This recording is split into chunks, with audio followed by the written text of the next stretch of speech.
Hello students, my self Bharat Khandelwal और आज हम लोग चैप्टर 4 कार्बोनेट्स कंपाउंड को आगे बढ़ाएंगे। पिछले वीडियो के अंदर मैंने इस चैप्टर का कुछ इंट्रोडक्शन दिया था, जिसके अंदर मैंने कुछ चीजें आप लोगों को बता दी थी, जिसके अंदर कार्बन की कुछ इंपॉर्टेंट प्रॉपर्टीज आप लोगों को बताई थी। उसके साथ मैंने आप लोगों को कार्बन कोवेलेंट बॉन्ड क्यों बनाता है इस पे थोड़ा सा डिस्कशन हुआ था।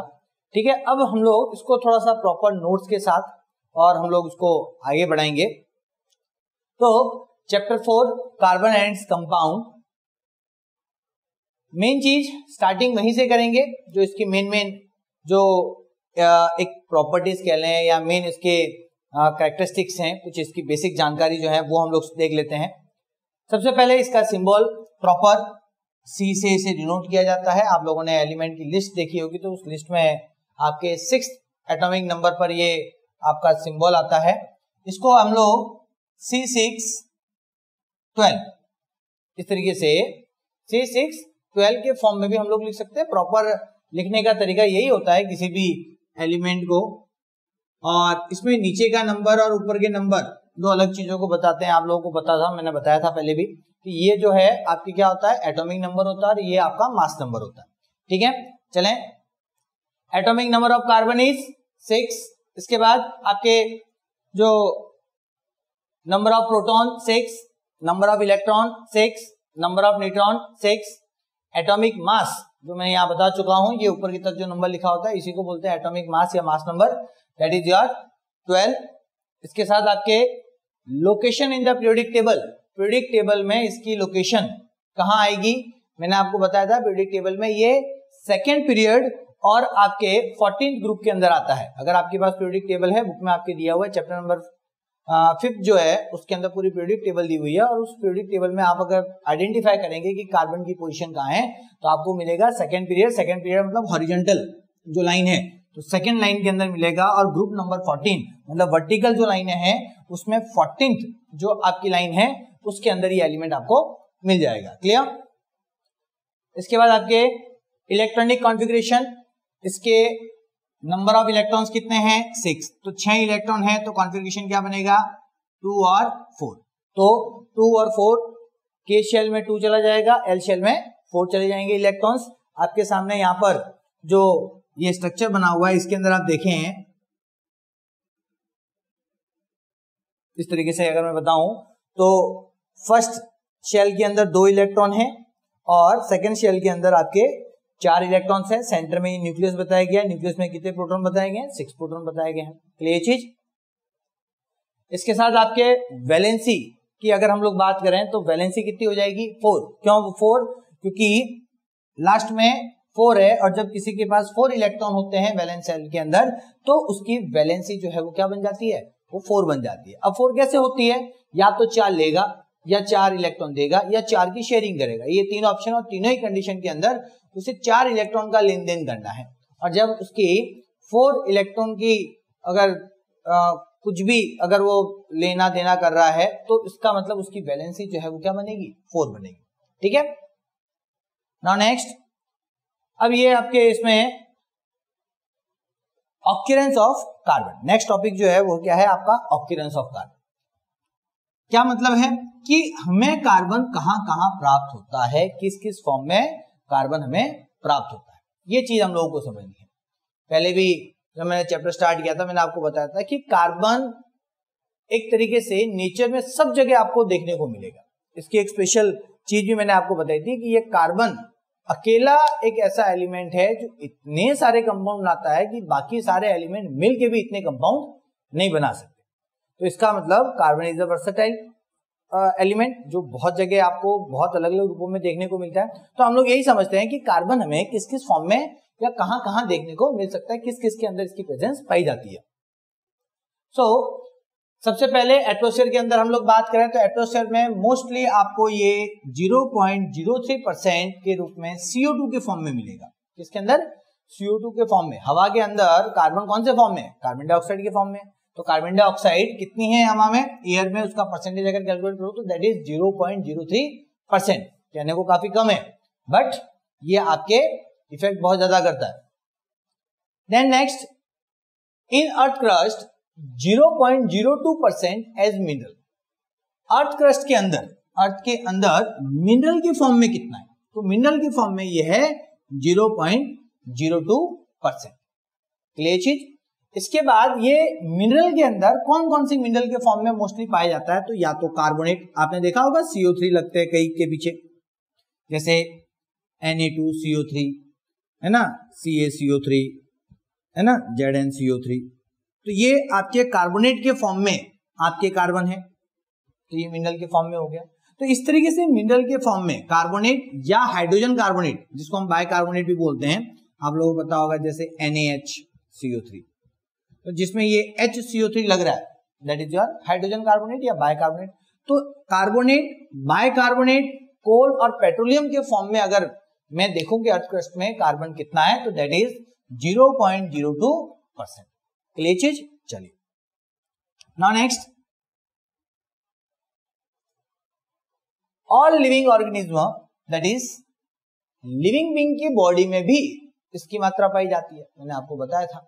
ह्यूमन के अंदर हम लोग बात करें तो ह्यूमन की बॉडी के अंदर ये ऑक्सीजन के बाद सबसे ज्यादा पाए जाने वाला आपका एलिमेंट है। हमारी बॉडी में बहुत सारे एलिमेंट पाए जाते हैं, उसमें सबसे ज्यादा जो एलिमेंट है वो हमारा कौन सा है, वो है हमारा ऑक्सीजन। और ऑक्सीजन के बाद अगर कोई एलिमेंट है तो वो हमारी बॉडी में सबसे ज्यादा carbon. Clear. Next, carbon nature के अंदर एज अ फ्यूल भी पाया जाता है। कौन कौन से फ्यूल, जैसे वुड के फॉर्म में, कोल के फॉर्म में, चारकोल के फॉर्म में, कोक के फॉर्म में, पेट्रोलियम के फॉर्म में, नेचुरल गैस के फॉर्म में, बायोगैस के फॉर्म में, मार्स गैस है ना, मार्स गैस कौन सी होती है, जो मीथेन गैस, उसको मार्स गैस बोलते हैं। तो ये सारे आपके जो फ्यूल के रूप में भी हमको कार्बन पाया जाता है, मतलब कार्बन जो है वो हमारे फ्यूल में भी सबसे ज्यादा है, और carbon is the important part of the fuel.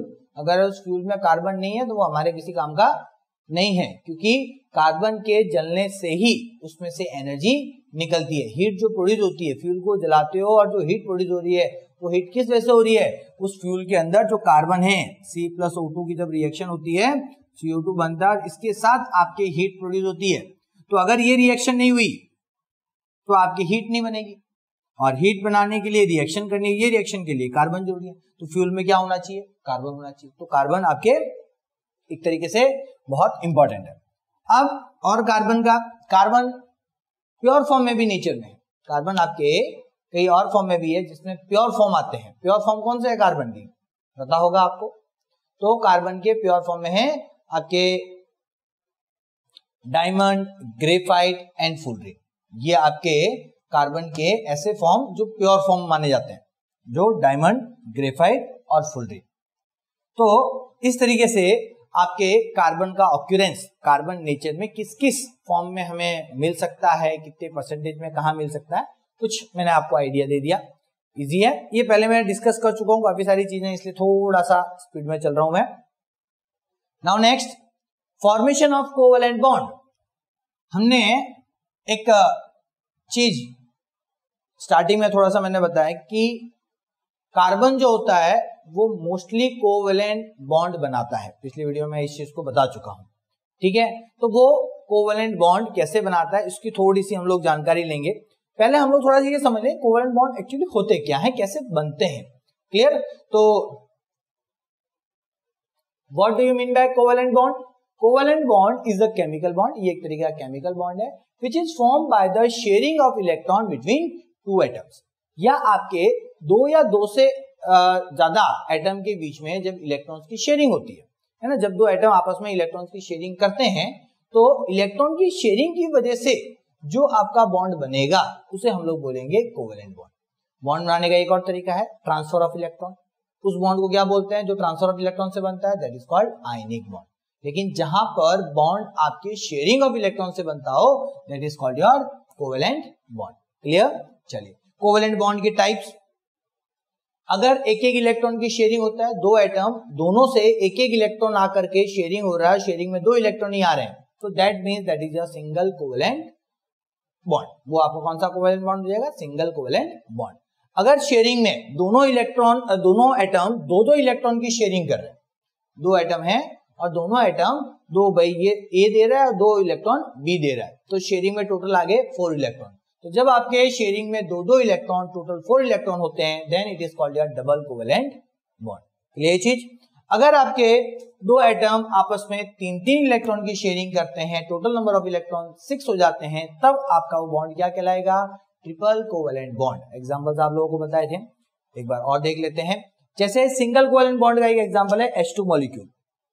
अब आप देखें इसमें क्या है, हाइड्रोजन, हाइड्रोजन के पास एक वैलेंस इलेक्ट्रॉन होता है, इसके पास भी एक वैलेंस इलेक्ट्रॉन, दोनों को स्टेबल होना है, दोनों क्या करेंगे? इलेक्ट्रॉन्स की शेयरिंग करेंगे। तो इस तरीके से इलेक्ट्रॉन्स की शेयरिंग होगी। और जब दोनों हाइड्रोजन ने एक एक इलेक्ट्रॉन शेयरिंग में डाल करके ये एक बॉन्ड क्रिएट किया, that means this is your single covalent bond. ये आपकी सिंगल कोवेलेंट बॉन्ड बना, H single bond H and it is written as H2। तो इस तरीके से आपके इसका फॉर्मेशन हो जाएगा। समझ में आ गई बात? इजी है। चलिए इसके बाद आपके next formation of double covalent bond, इसका एक एग्जांपल समझते हैं, ऑक्सीजन का केस। तो ऑक्सीजन के पास, ऑक्सीजन का एटॉमिक नंबर याद होगा आपको, 8 है, इलेक्ट्रॉनिक कॉन्फिगरेशन 2-6, वैलेंस इलेक्ट्रॉन कितने हो गए? 6। जब 6 वैलेंस इलेक्ट्रॉन हैं तो आउटर मोस्ट में कितने दिखेंगे? 6। तो 6 इलेक्ट्रॉन इसके हैं, 6 इलेक्ट्रॉन इसके हैं, दोनों को स्टेबल होना है। कितने की रिक्वायरमेंट है? 2 की रिक्वायरमेंट है। दोनों, ये इसको 2 देता है तो ये स्टेबल हो जाएगा, ये नहीं होगा, ये इसको दे देता है तो ये स्टेबल हो जाएगा, ये नहीं होगा, दोनों आपस में स्टेबल होना चाहते हैं, दोनों करते हैं शेयरिंग। 2 इलेक्ट्रॉन इसने शेयरिंग में डाले, 2 इलेक्ट्रॉन इसने शेयरिंग में डाले, टोटल 4 इलेक्ट्रॉन की शेयरिंग हो गई, और इस तरीके से ये जो बॉन्ड बना that is your double covalent bond. Clear?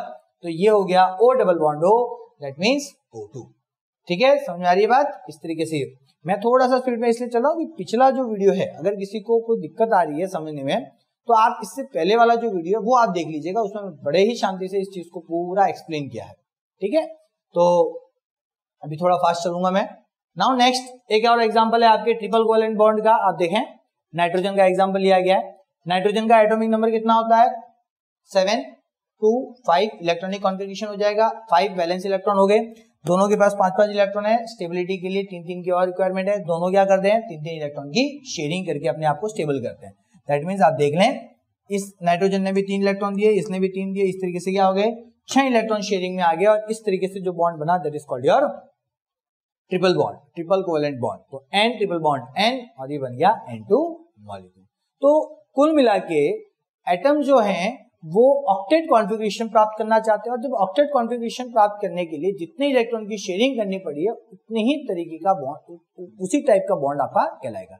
एक इलेक्ट्रॉन की sharing single covalent bond, 2 electron की शेयरिंग डबल कोवेलेंट बॉन्ड, और 3 इलेक्ट्रॉन की शेयरिंग ट्रिपल कोवेलेंट बॉन्ड।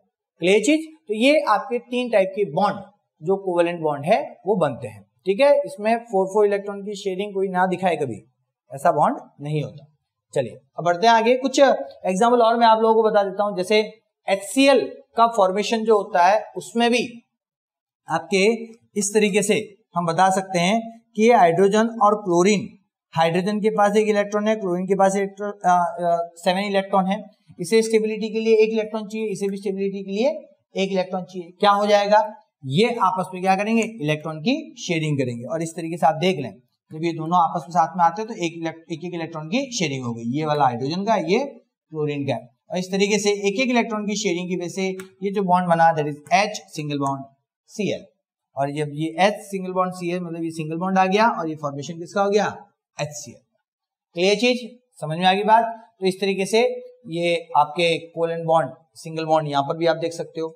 एक और एग्जांपल देखते हैं, यहाँ पर देखें, वाटर H2O का जो फॉर्मेशन है, H2O का फॉर्मेशन कैसा है? यहाँ पर भी आपके कोवेलेंट बॉन्ड देखने को मिलेगा। जैसे एक ऑक्सीजन का एटम है, 2 हाइड्रोजन के एटम है, हाइड्रोजन के एटम के पास 1 इलेक्ट्रॉन है, यहाँ पर क्या है?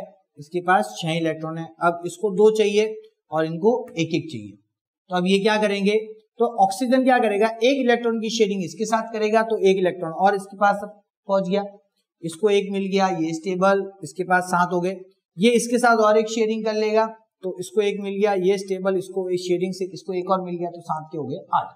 तो टोटल मिलाकर के आप देखें इस तरीके से, ऑक्सीजन के ये घेरा है, और इसके शेयरिंग करने पर ये वाला हाइड्रोजन का जो इलेक्ट्रॉन है वो शेयरिंग में आ गया। यहाँ पर भी देखो, अब ऑक्सीजन के टोटल इलेक्ट्रॉन 1 2 3 4 5 6 7 8 हो गए। हाइड्रोजन को 2 ही चाहिए होते हैं क्योंकि के शेल है इसके पास, तो आप देख लें इसके पास भी 2 हो गए, इसके पास भी 2 हुए। तो इस तरीके से ऑक्सीजन ने सिंगल बॉन्ड इसके साथ बनाया, सिंगल बॉन्ड इसके साथ बनाया, और इस तरीके से ऑक्सीजन को जो 2 बॉन्ड बनाते हैं वो दोनों बॉन्ड इसने पूरे कर दिए। तो ये बन गया O single bond H, O single bond H, ये दोनों तरफ बन गया। ठीक है, H single bond O single bond H, और इस तरीके से H2 का फॉर्मेशन हो जाता है। ठीक है, नेक्स्ट चलते हैं आगे। ये है आपके CH4 का फॉर्मेशन। किसका है? CH4, मीथेन, मार्स गैस जो अपन बोल रहे थे अभी। तो यहां पर 1 कार्बन और 4 हाइड्रोजन, क्या होगा? ये चारों हाइड्रोजन जो है वो चारों इसके साथ क्या करेंगे? शेयरिंग करेंगे इलेक्ट्रॉन की। किस तरीके से आप देख लो, इस एक बॉन्ड इसके साथ बनाया, एक इलेक्ट्रॉन की शेयरिंग इसके साथ की, एक इलेक्ट्रॉन की शेयरिंग इसके साथ की, और एक इलेक्ट्रॉन की। इसके पास 4 थे और इनके पास सबके पास 1-1 थे।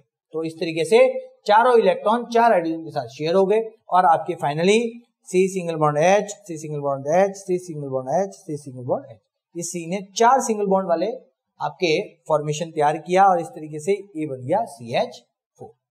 ठीक है, तो इस तरीके से आपके जो कोवेलेंट बॉन्ड है, जो आपके कंटिन्यू, हम लोग बहुत सारे एग्जांपल ले सकते हैं, दुनिया भर के एग्जांपल हैं, और भी आगे आएंगे, वहां भी मैं आप लोगों को बताऊंगा।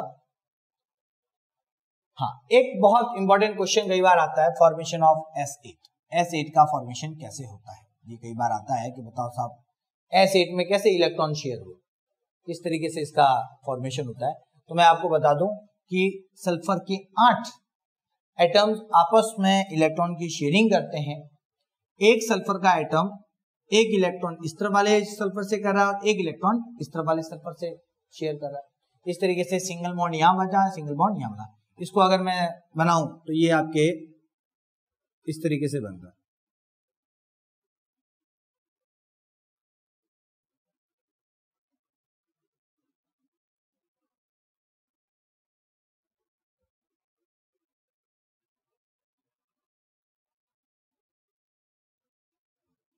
देखिए, ये आपके 1 2 3 4 5 6 7 8, तो ये आपके हर एक सल्फर दोनों तरफ सिंगल सिंगल बॉन्ड दूसरे सल्फर के साथ बना रहा है।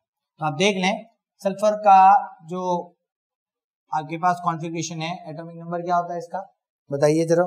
16। तो क्या हो गया? 2 8 6, वैलेंस इलेक्ट्रॉन कितने? 6। तो आप देखें, हर सल्फर के पास 6 इलेक्ट्रॉन थे, तो 6 में से 4 उसने खुद रखे और एक इलेक्ट्रॉन की शेयरिंग की। ये एक इलेक्ट्रॉन इधर दे दिया, एक इलेक्ट्रॉन यहाँ शेयर कर दिया, बाकी के 4 अपने खुद के उसके पास। इनको क्या बोलते हैं? Lone pair of electrons. क्या बोलते हैं? Lone pair of electrons. अब इसमें आप देख लें, हर सल्फर इसी तरीके से बॉन्ड बना रहा है, और फाइनली आप जब बॉन्ड बनाने के बाद, कोवेलेंट बॉन्ड बनाने के बाद, इलेक्ट्रॉन की शेयरिंग करने के बाद, हर सल्फर के पास 8 इलेक्ट्रॉन हो गए। आप देख लो, इसके इस सल्फर के पास भी क्या हो गए? 8 इलेक्ट्रॉन, 4 2 6 और 2 8, 8 इलेक्ट्रॉन कंप्लीट हो रहा है। तो हर सल्फर इसी तरीके से अपने आप को स्टेबल करा, इस तरीके से S8 का जो पैटर्न है वो तैयार हो जाता है। कभी भी सल्फर के मॉलिक्यूल को इलेक्ट्रॉन डॉट स्ट्रक्चर बनाने की बात कहे तो आपको ये ड्रॉ करना है। ध्यान रखिएगा, इलेक्ट्रॉन डॉट स्ट्रक्चर जिसमें इलेक्ट्रॉन्स को शो करना पड़े कि कहाँ कौन सा इलेक्ट्रॉन किस पोजीशन पे है, किस शेयर्ड है, ट्रांसफर हो रहा है, वो आपको अगर डायग्राम में बताना पड़ता है तो that is called your electron dot structure. ध्यान रखिएगा एक नाम, इलेक्ट्रॉन डॉट स्ट्रक्चर। क्लियर? आगे बात समझ में? चलिए अब बढ़ते हैं आगे। ये सल्फर का मॉलिक्यूल हो गया। अब है property of covalent compound. Covalent bond से बनने वाले जितने भी कंपाउंड है they are called your covalent compound. तो कोवेलेंट कंपाउंड की प्रॉपर्टी क्या क्या होती है, वो प्रॉपर्टी 1 बाय 1 हम लोगों को समझनी है। ठीक है, कुछ इंपॉर्टेंट प्रॉपर्टीज हैं। हमने पिछले चैप्टर के अंदर आयनिक कंपाउंड पढ़े थे, आयनिक कंपाउंड की प्रॉपर्टी हमने पढ़ी थी। तो यहाँ पर है कोवेलेंट कंपाउंड की प्रॉपर्टीज। कंपैरिजन आता है एग्जाम के अंदर कई बार, तो आपको दोनों एक साथ याद होने चाहिए, कंपैरिजन क्लियर होना चाहिए।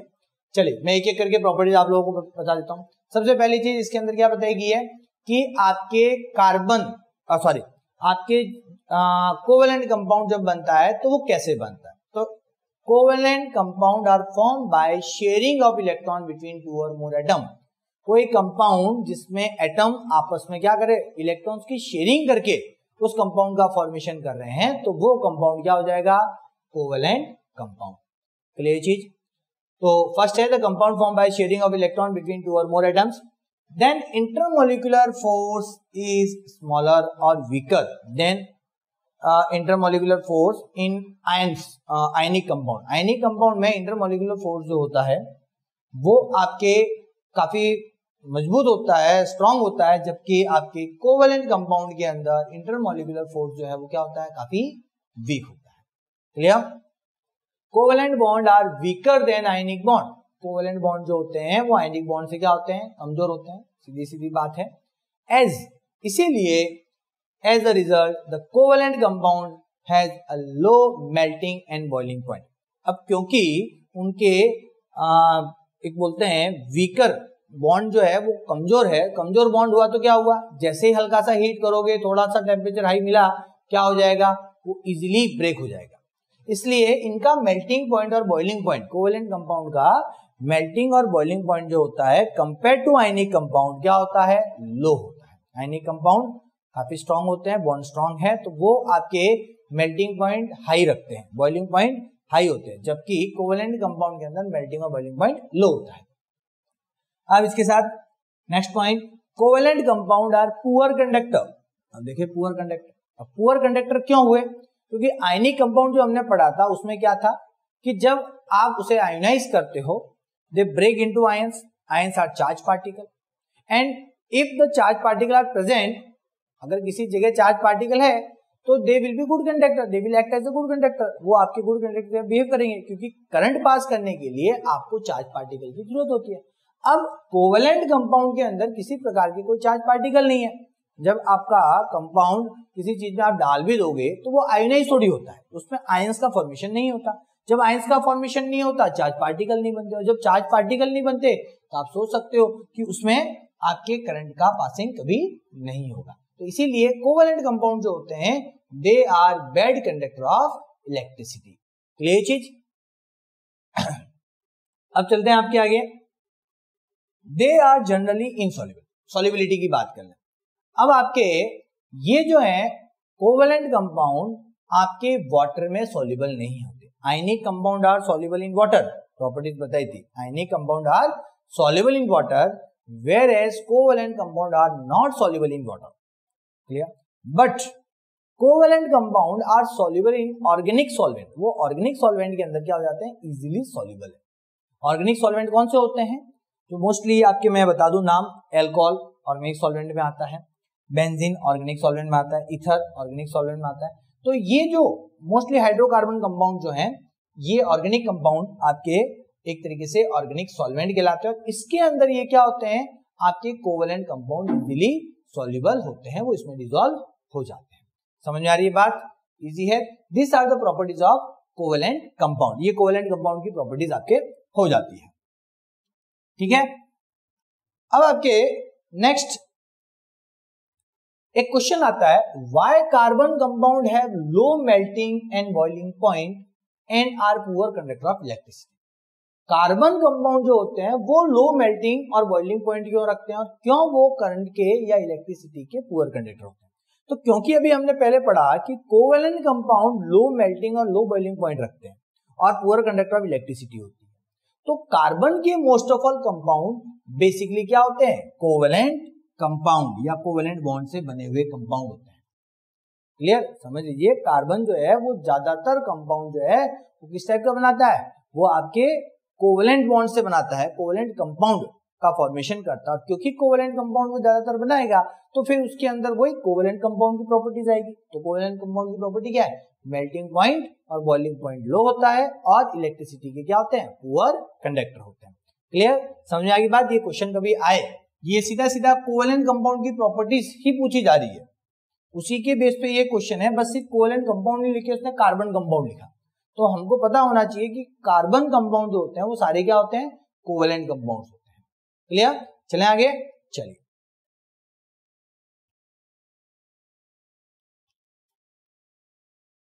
अब देखें बॉन्डिंग इन कार्बन. अब हम लोग समझते हैं कि कार्बन किस तरीके का बॉन्ड बनाता है. अभी मैंने जस्ट थोड़ी देर पहले आपको बता दिया कि कार्बन में कोवेलेंट बॉन्ड बनते हैं.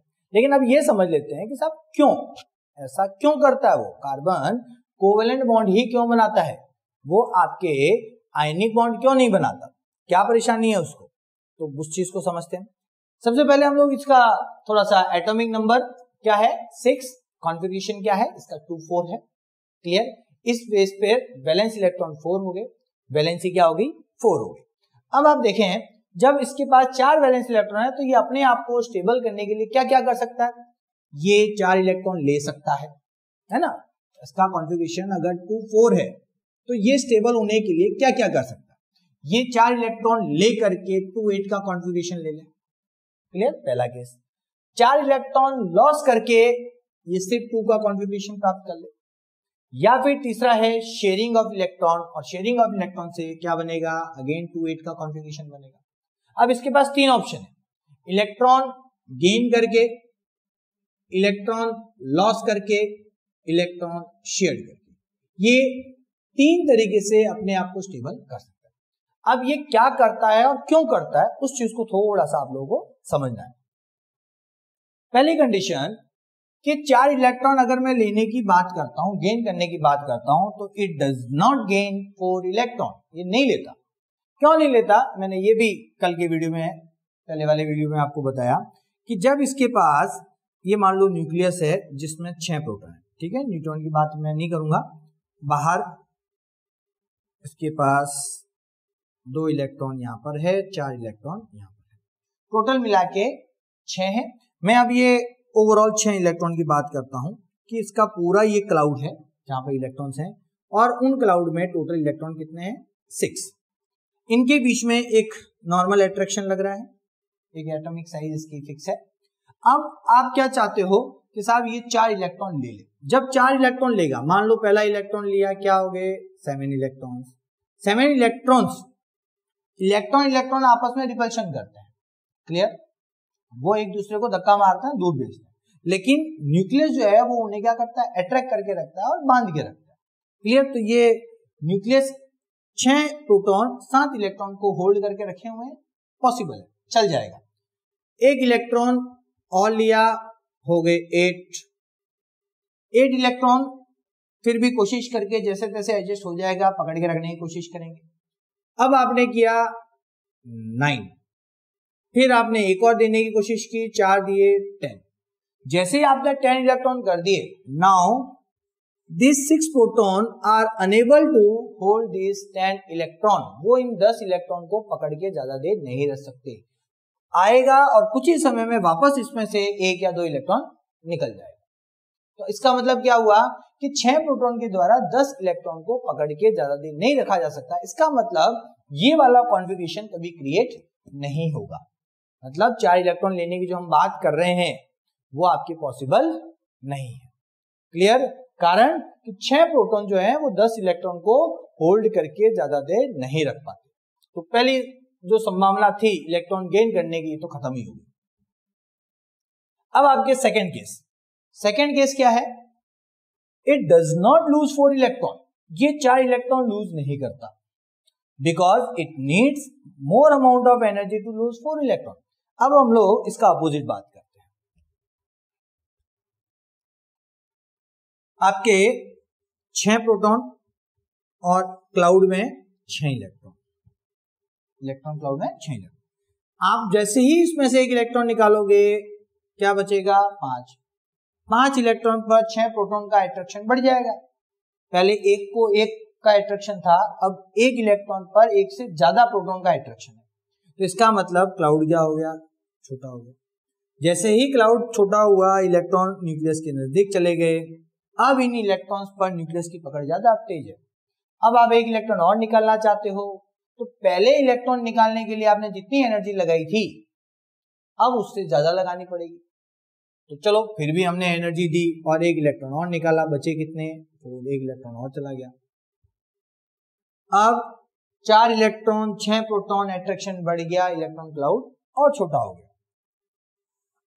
अब इलेक्ट्रॉन और नजदीक आ गए। Now the attraction over this 4 electron is much more than previous condition.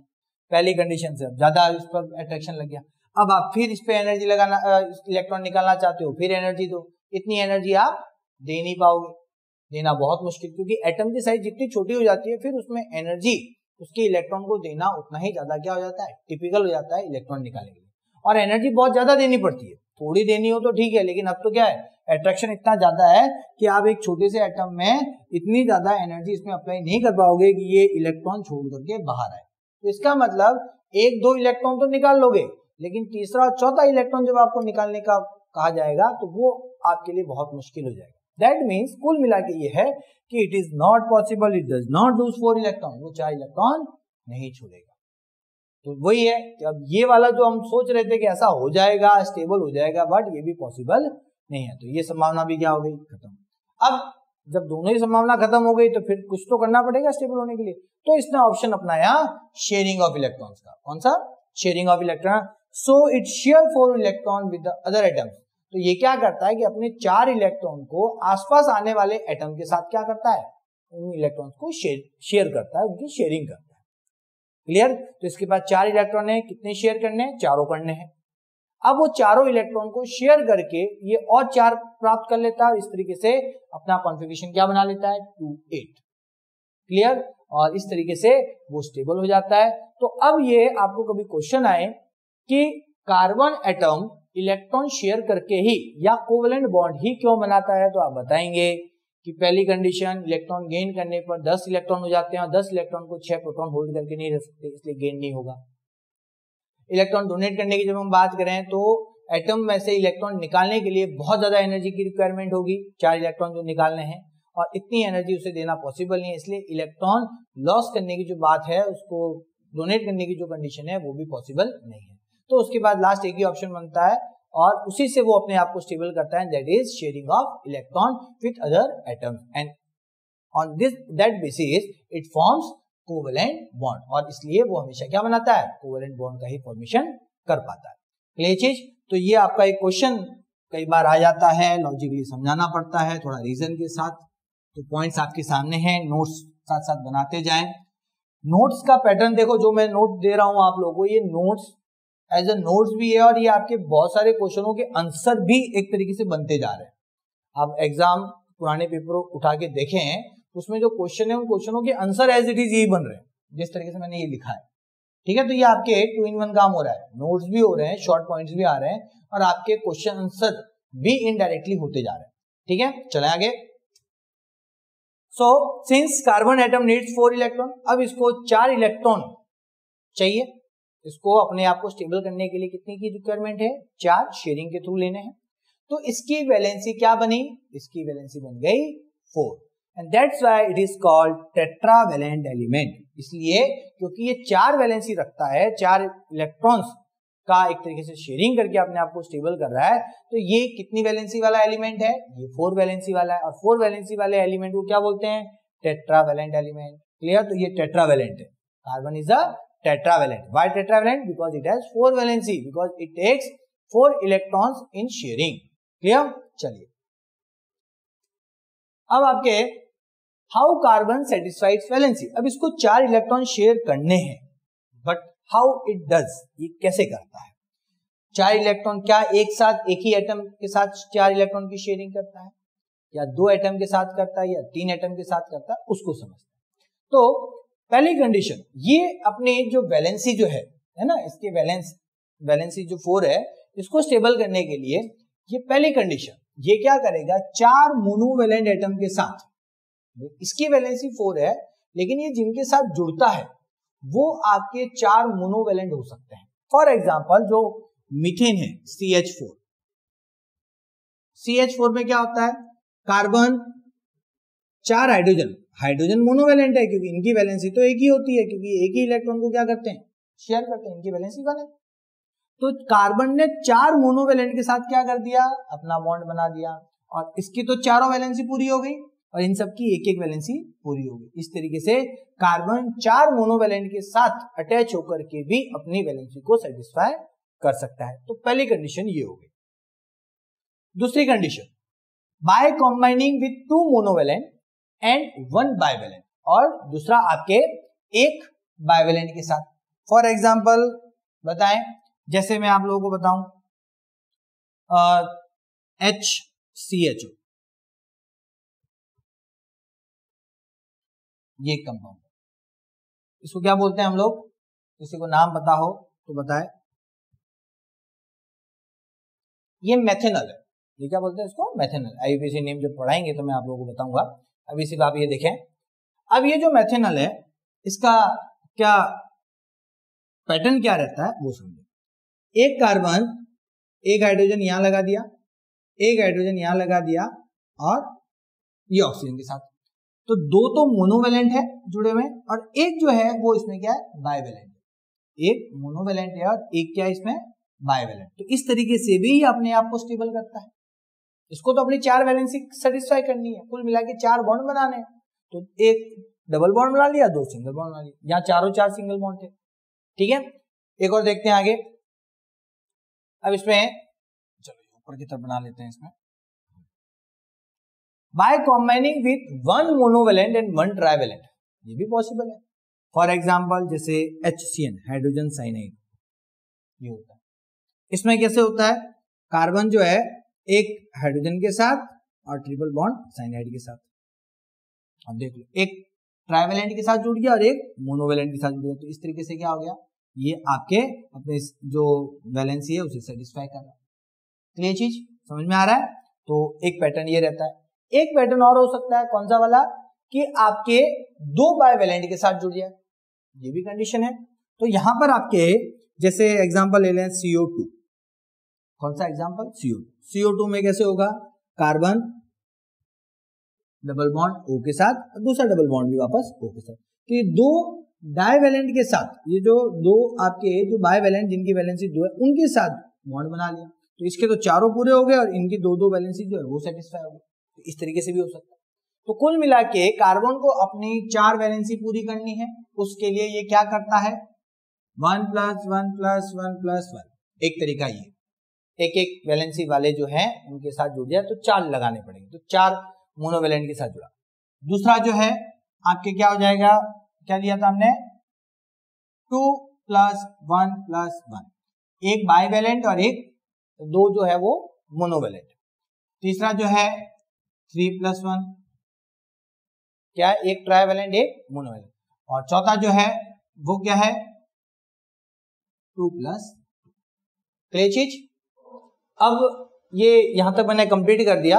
अब इसके बाद जो एक वीडियो और मैं लेके आऊंगा जिसके अंदर इसके आगे हम लोग बात करेंगे। इस वीडियो में यहां तक ही हम लोग रखते हैं। इसके बाद नेक्स्ट जो टॉपिक है वो है आपका एलोट्रोपी। कार्बन नेचर के अंदर कई अलग अलग प्योर फॉर्म में पाया जाता है और उनके बारे में हम लोग डिस्कस करेंगे। ठीक है, तो मिलते हैं नेक्स्ट वीडियो में, तब तक थैंक यू वेरी मच।